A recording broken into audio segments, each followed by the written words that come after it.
অনেকে বলে ফজরের নামাজ পড়ে গিয়ে ভোটের লাইনে দাঁড়াতে হবে।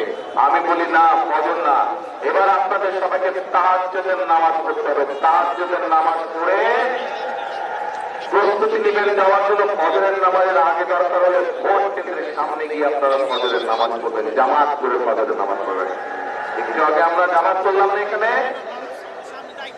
ঠিক ওইরকম ভাবে ভোট কেন্দ্রের সামনে গিয়ে ফজরের জামাত করে ফজরের নামাজ আদায় করবেন। তারপরে 7টা থেকে যখন ভোট শুরু হবে সাথে সাথে ভোট দেওয়া শুরু করবেন আপনারা। কারণ প্রিয় ভাই বোনেরা, 15-16 প্রায় 16 বছর সময়, 16 বছরের দেশের সবকিছু ছারখার হয়ে গিয়েছে।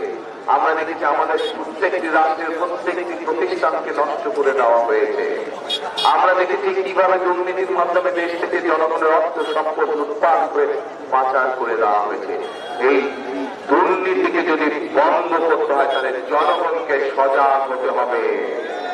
এই দুর্নীতিকে যদি কন্ট্রোল করতে হয়, এই দুর্নীতিকে যদি দমন করতে হয়, এই দুর্নীতি থেকে যদি এই দুর্নীতির করার গ্রাস থেকে যদি দেশকে রক্ষা করতে হয় তাহলে জনগণকে এগিয়ে আসতে হবে।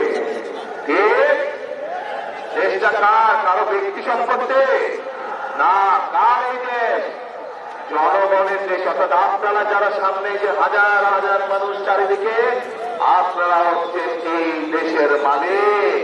কাজে আপনাদেরকে এই সিদ্ধান্ত নিতে হবে আপনারা কিভাবে আগামী দিনে দেশ পরিচালনা করতে চান এবং ভোটের মাধ্যমে সেই সিদ্ধান্ত আপনাদেরকে নিতে হবে।